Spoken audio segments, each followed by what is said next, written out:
나만 구석탱이에 처박혀서 제자리에 멈춰져 있는 것 같고 패배자인 것 같고 아무것도 안 하는 것 같고 그런 느낌이 들거든. 문제는 이 느낌이 절대로 부정적인 게 아니라는 거야. 굉장히 생산적인 거야. 전체 이 PC 성공의 65%는 지원 전략에 달려있는 거다. 실력이 아니라. 명심하고 내가 도서관에 몇 시에 나가는지가 중요하지 몇 시에 집에 돌아가는지는 중요하지 않아. 그러니까 6평 직전에 막 엄마한테도 보여줘야 되고 또 친구들한테도 쪽팔리고 하니까 막 초치기해서 점수를 만들려고 하는 애들이 있어. 6평이나 9평 점수랑 실제 수능 점수랑 아무 상관이 없어. 결국은 너희들이 고3 때부터 들었던 야 재수해봤자 성적 하나도 안 오른데 원래 고3 때 갈 수 있었던 그 정도 학교 가면 다행인 거래. 이런 말을 많이 들었던 이유가 대부분 재수한 애들이 이 사이클을 거치기 때문이야.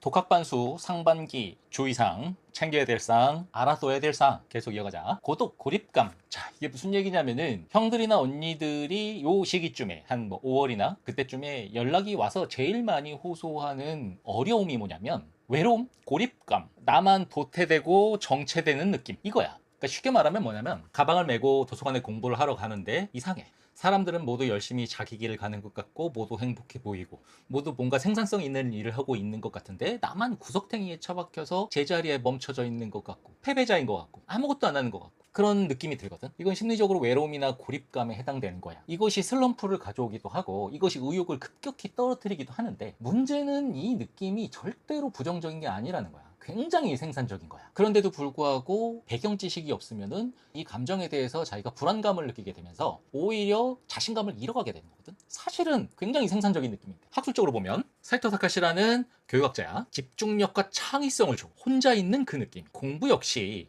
기본적으로 혼자 하는 활동이야. 여러 명이서 같이 하는 게 아니야. 그러니까 학습의 조건이야. 기본 조건. 너네가 느끼게 될 그 외로운 느낌, 그 고립감은 사실 학습의 조건인데 그 생산적인 느낌을 불안감으로 받아들인다는 거지. 친구나 가족으로부터 자신을 의도적으로 분리해. 그럼으로써 자기 작업에 몰두할 수 있게 되는 거지. 이때 뇌가 가장 뜨겁고 생산적이고 격렬하게 활동을 할 수 있다는 거야. 학자들이 하는 말이야. 그런데 이것을 불안의 기저로 삼는 멍청한 짓을 하고 있다는 거지. 독학재수하는 애들이. 또 뇌과학자가 이런 말도 해. 혼자 있는 시간에 대한 선택은 역시 능력이야. 다른 사람에 이렇게 휩쓸려가지고 학원에 한 강의실에 60명씩 앉아있으면 나도 거기 들어가서 앉아있을 때 마음의 편안함을 느끼고 하는 것은 딱 거기까지. 대부분의 사람들이 가는 평범한 대학까지밖에 못 가는 거지. 그건 무능한 거야. 혼자 있을 수 있는 그 선택, 그 용기가 바로 일종의 능력이다라고 뇌과학자들은 얘기를 하는 거지. 고독을 능동적으로 활용하는 능력은 너희들에게 주의를 집중할 수 있는 능력을 주고 자기 자신을 조절할 수 있게 해주고 개인 스트레스 완화, 내적 성찰 이런 얘기도 하지만 이거는 학습이랑 직접적인 관계는 없으니까 그런 어떤 개인적인 역량이다, 개인적인 자원이다 라고 뇌과학자가 얘기하는데 왜 그것을 불안의 기저로 삼냐 이거지. 또 심리학자야. 고독을 외로움이랑 다른 걸로 구별해서 인식해야 한다. 외로움은 말 그대로 외로움이지만 고독은 내가 뭔가 생산성 있는 일을 가지고 뇌를 극도로 활용하려고 자기 스스로 선택을 한 거야. 창의성을 주고 고독은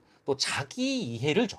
이것은 심리학자의 자기 주관이 아니라 실증적인 연구로 입증이 된 사례들이야. 발전적인 사람일수록 고독을 사랑하고 그러니까 잘 활용을 해. 깊이 생각하고 일할 수 있는 기반적인 역할을 하는 고독을 왜 불안하게 받아들이냐 이거지. 강제된 고립은 외로움, 집중도 저하를 가져올 수 있어. 이게 바로 뭐냐면은 고독과 다른 외로움이야. 쉽게 말하면은 주위에 사람이 아무리 많이 있다 하더라도 고3 때 그런 경험한 적 있지. 밤에 야자를 선택을 해서 학교에서 야자를 했다? 그런데 뭐 10시까지 야자를 해야 되는데 내가 뭐 7시쯤에 이미 집중력을 잃어버렸어. 10시가 돼야 집에 갈 수 있으니까 10시가 될 때까지 집중도 못하면서 책만 앞에 펴놓고 멍 때리다가 눈은 책을 읽지만 뇌는 망상이나 하고 있다가 그렇게 시간 억지로 채우고 집에 가기도 하지. 그 다음에 이 중에서 일부 애들이 경험이 있는지 모르겠는데 뭐 스파르타 학원이라든가 기숙학원 이런 데 있어. 그런데 들어가면 처음에는 열심히 할 것 같지? 하지만 그게 타율적으로 강제된 통제는 오히려 외로움이나 집중도 저하를 가져올 수 있다고 심리학자가 얘기를 하고 있는 거야. 그러니까 그런 거는 전혀 도움이 안 되는 거지. 내가 이 시리즈를 시작하면서 맨 처음에서 얘기했지? 재수는 독학재수가 가장 효율적이다. 그것이 바로 이것 때문이야. 자율적인 고독은 엄청난 뇌 활성화를 가져와. 자발적 고독이 핵심이다. 이 얘기지. 결론을 내자면 너네는 한두 달 공부하다 보면 자기 혼자 도태되고 정체되고 멈춰있는 것 같고 패배자인 것 같고 하는 느낌을 갖게 될 거야. 그거는 외로움이야. 근데 그 외로움은 타율에서 오는 거야. 근데 너희들은 스스로 선택을 했어. 독학재수하기로. 그러니까 니네가 느끼는 그 생산적인 느낌을 너네는 불안의 기저로 착각을 하는 거지. 그러면 절대 안 된다는 거야. 그런 느낌, 정체되고 도태되는 느낌이 왔을 때 나는 드디어 제대로 학습할 수 있는 여건을 갖추게 됐구나. 정말 너무나 다행스럽다라고 생각을 해야 된다는 거지. 선생님이 내 주관 얘기하는 거 아니야. 이거는 자연과학의 영역이야. 뇌의 기본적인 시스템의 영역이야. 고독과 외로움을 반드시 구별하도록 한다. 그 다음에 요 시즌 동안 4월에서 6월 그러니까 상반기 시즌 동안 너네가 자기 성격에 따라서 한 명에서 너네를 제외한 한 명에서 3명 정도 독재 메이트가 가능해. 일종의 러닝 메이트야. 진터디, 출터디, 밥터디가 있지. 이거 보통 고시 공부하는 또는 자격증 시험 준비하는 대학생들이 많이 하는 방법이거든. 너네가 한번 생각해 볼 필요가 있어. 무조건 하라는 거 아니야. 자기 성격에 따라서 고독 자체가 너무 익숙하기 때문에 필요가 없을 수도 있고 그래도 좀 불안하다라고 하면 그걸 보완하는 용도로 써볼 수 있다는 뜻인데, 일단 진터디는 진도 스터디를 말해. 그러니까 예를 들어서 스터디 구성원이 있다. 그럼 구성원들 사이에 오늘 만나서 내일 어디까지 진도를 빼자. 그 다음에 내일 약속된 시간에 만나서 진도를 뺐나 못 뺐나. 난 뺐다 난 못 뺐다 어디까지밖에 못 봤다. 그 다음에 진도 영역 내에서 어떤 점 이거 이상하더라 이거 좀 어렵더라 하고 끝내는 거야. 보통 15분에서 25분 내에 다 끝나야 돼. 너네 스터디 해본 애들은 알겠지만 막 스터디 하면서 막 이게 맞네 네가 맞네 내가 잘났네 하면서 막 토론 활동하는 애들 있어. 그러면 2시간 3시간 되거든. 그 2시간 3시간씩 하면서 그 공부할 기회를 혼자서 고독 속에서 내 머릿속에 정리해서 넣을 기회를 잃는 거잖아. 그러니까 스터디는 그렇게 길게 하는 게 아니야. 그래서 고시 공부하면서 자격증 시험 공부하면서 익숙한 이제 대학교 졸업반 애들은 진터디를 많이 활용을 하는데, 너네도 그렇게 한번 자기 성격에 따라서 여건이 되면 해보는 것도 좋고, 출터디는 이제 모르는 사람들, 난 철저하게 혼자다, 친구도 없다, 그럴 경우에는 자기가 다니는 도서관이나 대학 도서관이든 공립도서관이든 그 커뮤니티에 보면은 이제 출터디, 출석 스터디라 그래갖고 이제 구인 공고문이 있을 거야. 게시글이 자기가 올려도 되고 올라와 있는 게시글에 지원을 해도 되고. 그래서 모르는 사람끼리 예를 들면 아침 8시 20분이다 그럼 8시 20분에 도서관 현관 입구에서 만나는 거야. 누구씨 오셨어요 누구씨 오셨어요 하고 확인하고, 지각한 사람은 벌금 나중에 4,000원 내야 되고 뭐 이런 식으로 하는 거지. 그래서 이제 벌금 모은 걸로 나중에 뭐 모르는 사이니까 뭐 회식할 것도 아니고 스터디장이 그 모인 돈을 가지고 무슨 음료수를 마련해서 책상 위에 갖다 올려놓는다든지 뭐 이런 식으로 나중에 분배하기도 하고 그래. 왜냐면 너네가 이제 독학재수하는 과정에서 알아야 될 것은 내가 도서관에 몇 시에 나가는지가 중요하지 몇 시에 집에 돌아가는지는 중요하지 않아. 예를 들면은 자기의 몸의 컨디션이나 건강 상태나 그때의 어떤 심리 상태에 따라서 어떤 때는 좀 일찍 들어가서 쉬는 게 좋을 때도 있고 어떨 때는 좀 늦게까지 공부할 수도 있는 거야. 내가 좀 일찍 간다고 해서 손해볼 것도 없어. 막 그 뭐 강제적으로 나는 11시까지 하겠다 10시까지 하겠다 이렇게 정해놓는 것 자체가 자기 컨디션을 무시하는 것이기 때문에 장기전에선 불리하거든. 근데 이때 주의할 점은 집으로 돌아가는 시간이 자율인 것이지 도서관에 출석하는 시간은 일관되게 똑같은 시간에 해야만 장기적인 페이스를 유지하기 쉽거든. 그래서 이제 대학생들 고시 공부를 막 2년 3년 하는 애들은 이걸 많이 해. 걔들은 이제 자기들도 경험으로 알지만 교수들이 또 이걸 많이 가르쳐줘. 똑같은 시간에 도서관에 나가. 그 똑같은 시간에 공부를 시작해야 아침부터 뇌가 리드화되어 있기 때문에 쉽게 집중 상태에 도달할 수 있는 것이고, 자기의 컨디션이나 감정 상태나 그때의 학습 효율에 따라서 좀 더 할 수 있는 거고 늦게 할 수도 있는 거고 퇴근 시간은. 하지만 출근 시간은 똑같아야 된다. 요것 때문에 이제 출터디를 많이 하지. 그 다음에 이제 밥터디는 친구 한두 명이서 같이 하는 거야. 같은 도서관에 있든 주위의 도서관에 있든 공부하는 친구들끼리 모여서 밥만 같이 먹어. 그 다음에 이때 중요한 거, 밥 먹는 동안 절대 공부 얘기는 하지 않아. 얘랑 반대지. 딱 공부 얘기하지 않고 그냥 잡담만 하고 재밌는 얘기만 하는 거야. 그 다음에 딱 정해져 있는 시간 끝나면 다시 각자 공부하러 가는 거지. 이건 뭐냐면은 아까 설명했던 그 고독을 컨트롤하지 못하는 애들이 꽤 많거든. 그럼 걔들 같은 경우에는 이 밥터디를 통해서 어떤 정도 외로움을 해소하고 나 혼자 고립되어 있다 이런 느낌에서 좀 벗어나서 안정감을 주기 위해서 좀 많이 하는 거거든. 이건데 되게 중요한 게 뭐냐면 밥 먹을 때 공부 얘기하는 거 아니야. 얘는 모여있는 동안 공부 얘기를 하는 거고 얘는 모인 동안 공부 얘기를 절대 하지 않는 거야. 그래서 밥 먹는 시간이 만약에 3, 40분이다 그러면 1시간 정도 밥터디 시간을 잡는 거지. 그래서 뭐 3, 40분 밥 먹고 한 20분 정도 산책을 하거나 뭐 같이 잡담을 하거나 하고 딱 정해진 시간 딱 되면 헤어져요. 오늘 좀 그렇다 우리 좀 더 어디 놀러 갈래? 뭐 코인 노래방 갈래? 이런 건 절대 안 돼. 딱 정해져 있는 시간만 해야 돼. 그렇게 해서 요 3가지를 모두 하는 게 아니라 이 3가지 중에 하나를 보통 취업 준비나 고시 공부하는 대학생들은 많이 활용을 하는데, 장기적인 페이스를 유지할 때 생산적인 이 고독을 고립감과 구별이 잘 안 된다, 난 불안감이 자꾸 엄습을 한다라고 할 때 어떤 안전장치 또는 보완책으로 사용될 수 있는 것이라는 점 알아두면 좋겠다. 그 다음에 이제 자발적 고독은 리스크가 있어. 강제적 고립의 생산성이 없음에도 불구하고 자발적 고독을 내가 선택해놓고 아까 말했던 것처럼 불안한 마음을 컨트롤 못하게 되면 마치 스파르타 학원이나 기숙학원이나 재종반에 들어가서 강제적 고립을 선택한 애들처럼 아주 낮은 생산성을 유지하게 돼서 원래 고3 때 가졌던 성적이랑 결국은 똑같은 점수로 재수를 마무리하게 돼. 대부분 절대 다수의 재생들이 이 사이클을 거치기 때문에 결국은 너희들이 고3 때부터 들었던 야 재수해봤자 성적 하나도 안 오른데 원래 고3 때 갈 수 있었던 그 정도 학교 가면 다행인 거래 이런 말을 많이 들었던 이유가 대부분 재수한 애들이 이 사이클을 거치기 때문이야. 자발적 고독은 그렇게 생산적인 건데 그거를 불안감과 구별을 못해서 거기에 잡아먹혀. 그러면 이제 중간에 안 되겠다 난 차라리 재종반이라도 들어가야겠다 해서 딱 그 정도의 생산성만 가지고 고3 때 갈 수 있는 그 정도의 점수만 맞고 재수를 마무리하는, 이게 이제 최악의 시나리오지. 제일 좋은 방법은 뭐야? 이 자료에 설명하는 내용을 철저하게 따라서 여기서 여기로 전이 되는 걸 차단 차단을 해줘야 돼. 이 리스크에 잡아먹히게 되면 어쩔 수 없이 최종반 스파르타키스컵으로 넘어가게 되고 그러면은 성적은 안 오르는 거거든. 그래서 이 부분 여기서 끊어주는 요령이나 컨디션이나 자기관리 방법들이 이 자료 시리즈에 모아져 있는 것이다. 이렇게 정리하면 되겠다. 그 다음에 6평은 최종반이나 모교에 가서 반드시 유료 현장 응시를 해야 돼. 이것도 귀찮고 이것도 뭐 후배들 얼굴 마주치기 싫고 나는 그냥 문제지 나중에 사서 풀래 이런 애들 있거든. 안 돼. 물론 너네가 재수생이니까 고3 때 경험을 해봤지만 그래도 1년가량 수능 장소에서 멀어지게 되면 감각이 떨어지는 거는 막을 수가 없어. 그래서 어떻게 보면은 실제 수능 시험장의 현실을 그대로 경험하고 그대로 재현하고 그 환경에 익숙해질수록 내 실력이 점수화될 확률이 높기 때문에 반드시 유료 현장 응시를 한다. 근데 모교가 제일 좋지. 왜냐하면 수능은 중학교나 고등학교에서 시험을 보니까. 근데 그게 안 되면은 자기가 재종반 소속이 아니라 하더라도 미리 신청 기간에 여기다가 신청해서 시험 보는 날만 가서 시험 볼 수가 있거든. 이렇게 둘 중에 하나. 난 이걸 추천하지만 또 유료로 현장 가서 응시해서 이렇게 하게 되면 성적표도 받을 수 있잖아. 3평은 내가 볼 필요 없다 그랬지. 하지만 반대로 6평은 너무나 중요하다고 강조하고 있는 거야. 자기의 현 상태를 측정하고 시험장의 숙련도를 중간중간에 다시 원상 회복시키기 위해서 자기가 재수생이라고 해서 건방 떨지 말고 꼭 현장에서 응시해야 된다. 그 다음에 6평 직전에 절대로 초치기 하지 마. 독학재수하는 애들이 이제 상반기에 공부를 한 거에 대한 결과가 나타나는 거잖아. 그지? 그러니까 6평 직전에 막 엄마한테도 보여줘야 되고 또 친구들한테도 쪽팔리고 하니까 막 초치기해서 점수를 만들려고 하는 애들이 있어. 이게 사실 생각보다 효과가 꽤 있거든. 초치기도 요령 있게 하면은 일시적으로 성적이 올라가. 근데 너네 한번 생각해봐라. 고3 때 6평이나 9평 점수랑 실제 수능 점수랑 어떤 뭐 연관성이라도 있니? 너네뿐만 아니라 너네 친구들도 마찬가지야. 6평이나 9평 점수랑 실제 수능 점수랑 아무 상관이 없어. 단지 6평이라는 것은 여름방학 학습 계획의 가장 객관적인 중요 자료이기 때문에 초치기해서 그 점수를 왜곡하게 되면 이 계획도 잘못된 계획을 세우게 돼. 초치기해서 올린 점수는 실제 수능 점수로 나중에 나타날 점수도 아니야. 쓸데없는 짓 하지 마. 당장 체면 때문에 요걸 망치게 되면 여름이 날아가게 되고 그럼 수능 점수는 안 나오는 거야. 고3 때 했던 실수를 똑같이 저지르면 안 되겠지. 이거 명심하고. 그 다음에 수시나 정시 요강이 이제 5월 말에서 나오기 시작해. 5월 말부터.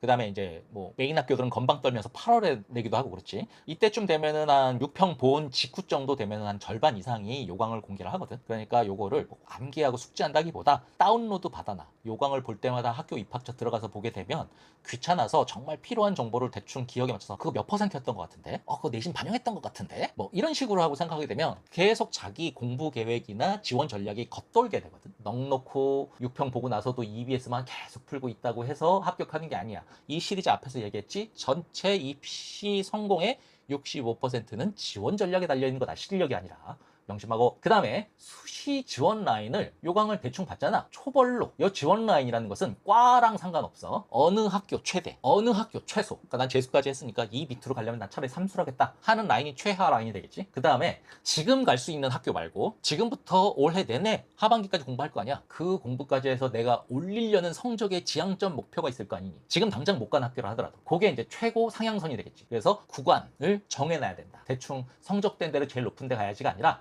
6월 말쯤 되면은 정해야 돼. 최대 어디? 최하 어디? 그 구간을 만들어 놔야 자기 머릿속에 명료화돼 있어야 공부를 열심히 할 수 있게 되는 거야.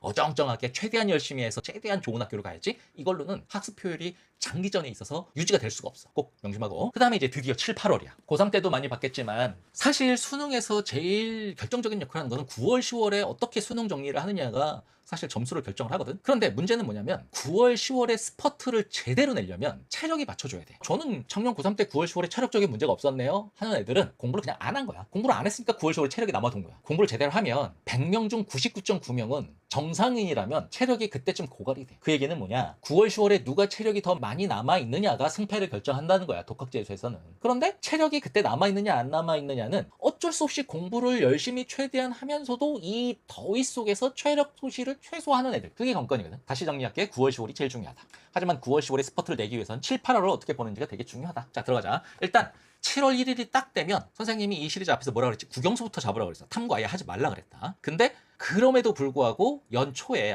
나는 국영수 어느 정도 나왔는데 탐구를 말아먹어가지고 재수하게 됐는데 탐구 처음부터 할래? 하는 애들이 있어. 말 안 듣는 거지. 근데 또 반대로 국영수부터 했다? 근데 내가 7월 1일 딱 되면은 지금 탐구 무조건 시작하라고 얘기했지? 근데 아니야, 난 아직 국영수가 완성이 안 됐어. 그래서 한 8월까지만 국영수 좀 더 하고 탐구를 한 달 미루자. 이런 애들이 있어. 걔들도 말 안 듣는 애들이야. 일단은 국영수부터 잡는 건 중요하지만 잡혔든 잡히지 않든 7월 1일 되면 탐구를 시작해야 돼. 알지? 국영수를 못하면 허수 지원자지만 국영수 잘한다고 해서 상위권 대학이 보장되는 게 아니었잖아. 이번 해봤잖아. 국영수 못하면 허수 지원자, 국영수 잘한 애들 중에서 누가 여기서 실수를 덜 하나로 판가름이 나는 게 상위권 대학교야. 그래서 탐구는 7월 1일 되면 무조건 국영수와 똑같은 밀도로 딱 시작을 해서 계속 유지를 한다. 꼭 당부한다. 왜 1번으로 당부하겠니? 말을 안 듣는 애들이 많아. 너네는 꼭 말을 들어야 된다. 그 다음에 빨간 헤어밴드 사단 선생님 오프라인 제자들이지. 얘들은 논술 복습을 현역 때 나한테 배웠던 그 브리츠크리그라는 그 교재로 쉽게 할 수가 있어. 근데 내가 수업 중에 막 웃긴 얘기도 하고 뭐 신기한 얘기도 하고 뭐 잔인한 얘기도 하고 야한 얘기도 하고 뭐 재밌게 수업을 했지. 그거를 생각하면서 최대한 빠른 속도로 읽어야 돼. 왜 그걸 생각하면서 해야 되냐면 선생님이 앞에 영상에서도 말했지. 우리 뇌는 기억을 할 때 기억의 대상, 즉 학습 내용만 저장하는 것이 아니라 그 학습 내용을 학습할 때 어떤 느낌, 감정, 냄새, 장면, 기타 환경적인 기억을 포장지로 사용해서 학습 내용을 저장을 한단 말이야. 그러니까 그거 기억 효율을 주려고 선생님이 중요한 내용 할 때마다 막 예를 들었어. 뭐 피자, 스파게티, 지리산, 청학동 뭐 기억나지? 그런 것들을 생각하면서 최대한 빠른 속도로 읽어야 돼. 왜 빠른 속도로 읽어야 돼? 덧칠하기 학습을 해야 되거든. 덧칠하기. 앞 페이지를 알아야 뒷 페이지로 넘어간다. 앞 페이지를 완전히 이해하고 뒷 페이지로 넘어간다. 이딴 식으로 공부해서는 고득점이 불가능해. 물감을 가지고 색칠을 하지. 한 번 붓질을 딱 하면은 깨끗하게 색칠되니? 아니야. 어디는 물감이 두껍게 묻고, 어디는 물감이 안 묻어서 뭐 도화지 색깔이 그대로 보이고, 어디는 뭐 물감이 살짝 묻고. 하지만 붓질을 2번, 3번 덧칠을 하면 균일하게 물감이 펴발라지면서 물감이 잘 마르고 그림도 깨끗해지지. 이게 무슨 말이냐면은 고득점을 하려면 기본적인 내용을 놓치지 않아야 되고, 기본적인 내용을 놓치지 않는 방법은 덧칠하기야. 완벽하게 한 페이지 한 페이지를 소화하면서 1회독을 하는 것보다 0.5회독 덧칠하는 것이 사실상 제일 효과적이거든. 특히 논술은 더 그래. 왜냐면 수능은 객관식이야. 하지만 논술은 서술식이지. 논술 교재에 나왔던 내용이 다시 나오지 않아. 수능 특강이랑 달라. 너네는 어차피 시험장 가면 처음 보는 문제, 제일 처음 보는 제시문과 지문을 만나게 돼. 그러니까 기존에 학습했을 때 학습 내용을 시험장 가서 풀어놓는 것이 아니라 기존에 학습했을 때 학습 내용을 가지고 시험장 가게 되면은 새로운 문제에 맞닥뜨려서 기존에 학습했던 내용을 적용하여 시험장에서 만난 문제를 풀어야 돼. 이런 시험 과정에서 제일 효율적인 게 바로 덧칠하기인 거지. 이 덧칠하기에 대해서 너네 언니들이랑 형들이 이미 답을 줬어. 반수나 3반수를 통해서 수시 논술로 합격을 한 사람들의 어떤 평균? 주 1회만 공부를 해라. 한 번 할 때 6시간에서 8시간 사이만 해라. 그 이상 하지 마라. 7월 첫 번째 주 주말부터 시작을 해라. 8월 중순 주말까지 하게 되면 총 6주다. 6주 동안 선생님한테 배웠던 내용 4바퀴 덧칠할 수 있더라. 해봤더니 큰 무리 없이 그렇게 하면 해결이 되는 거야. 그러면 그 4바퀴 완료 덧칠한 다음엔 어떻게 돼? 그러면 이제 아까 위에서 했던 저희가 지원 라인을 정했지. 요 라인에 있는 학교들만 이제 논술 기출문제 풀이에 들어가는 거야. 무슨 말인지 알겠지? 그런데 내 제자가 아닌 애들도 있을 수 있어? 그럼 내 제자가 아닌 애들 중에서 자기가 현역 때 배웠던 뭐 다른 논술 선생님의 논술 교재가 있다. 그러면은 똑같은 패턴으로 그걸 그대로 반복해서 덧칠하게 학습하면 되고, 자기 현역 때 논술을 안 했다. 하지만 논술을 해야 될 것 같다 하는 애들은 선생님 사이트에 있는 논술 기본 강의로 요거 과정을 해도 되고, 아니면 뭐 다른 인강 사이트에서 해도 되고. 논술 학원을 수능 전에는 가지 않는다. 독학재수. 그거는 꼭 명심해. 그러니까 고3 때 논술을 안 했던 애들은 새로운 논술 강좌를 잡아야 돼. 그런데 요 안에서 4바퀴 할 수 있을 정도 분량의 기본 강의만 잡아야 돼. 그다음에 고3 때 논술을 했던 애들 중에서 내 제자가 아닌 애들은 그냥 그 선생님이 줬던 그 교재를 요거라고 생각을 하고 내 제자들이랑 똑같은 방식으로 복습을 하면 된다. 그거면 충분하고 논술로 성공한 애들이 정해준 학습량이야. 무슨 말인지 알겠지? 명심하고. 그다음에 이제 논술 학습 대상은 뭐냐? 블리츠크리그라는 기본 강좌가 있지. 만약에 내 제자가 아닌 애들은 자기가 고3 때 했던 그 기본 강좌, 그 다음에 고3 때 자기가 논술 안 했지만 독학재수 할 때는 할 수밖에 없는 애들, 논술을, 그런 애들은 올해 하나를 잡아야 되는데 분량은 요게 가능한 분량의 기본 강좌를 가지고 있는 커리큘럼을 잡아야 돼. 어쨌든 블리츠크리그랑 이제 문제 해설지라고 있어. 이 교과서의 내용, 이 논술 스킬을 기출 문제에 적용하려면 이런 게 있다라고 했던 거 있지, 내 제자들은. 그다음에 내 제자가 아니더라도 어떤 선생님들이든지 간에 기출 문제를 설명해주고 해설해준 게 있을 거야. 요 2개가 주 학습 대상이야. 그다음에 아까 우리가 지원 라인을 러프하게 정했었잖아. 그 구간 안에 들어간 지원대학의 이제 논술 가이드북이 여름부터 2027학년 논술 가이드북을 공개하거든.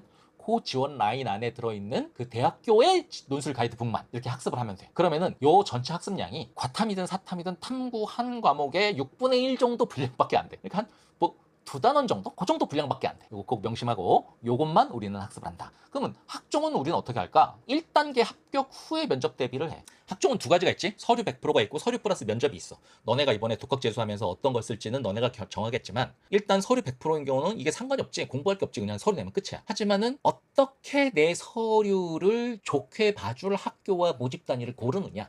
그게 관건이지. 하지만 그건 지원 전략의 영역이지 학습의 영역은 아니잖아. 그거 빼고 서류 플러스 면접인 학교에 지원하게 된다면 면접이 바로 학습 대상이 될 텐데 아무리 올해 수능도 자신 없어 논술도 자신 없어 나는 학종이 주 타겟이야 라고 너네가 스스로 생각했다 하더라도 1단계 서류 합격 발표 후부터 면접을 한다. 보통 이틀에서 6일 사이의 기간을 줄 거야. 1단계 합격 후 면접 때까지. 이때만 공부해도 충분하지. 미리 막 1단계 합격도 안 했는데 막 면접책 사서 공부하고 올해만큼은 난 내가 이 서류 학생부 만드느라고 고등학교 3년 동안 얼마나 고생을 했는데 내가 이러면서 너무 집착하지 마. 1단계 합격 후 면접 때까지 공부한다고 해서 부족할 것도 없고 그 이상 많은 시간 투자한다고 해서 합격 확률이 높아지는 게 아니야. 왜냐면 면접장에 작년에 들어가 본 애들은 알 거야. 면접의 특성 때문이지. 나중에 요 채널에서 면접에 대해서 또 설명을 또 할 거야. 그 다음에 이제 논술 답안을 작성하고 첨삭하는 거에 대해서 좀 얘기를 하자면 이제 여름에 9월 10월 되면 급하니 너무 정신이 없으니까 여름에 논술학원 다니는 애들이 많아. 왜냐면 이제 6평을 보고 나서 불안한 거야. 올해 수능도 고3 때랑 다를 바가 없을 것 같아. 내가 원하는 대학 가려면 아무래도 논술로 대박을 내야 될 것 같아. 이런 애들이 있어. 좋아.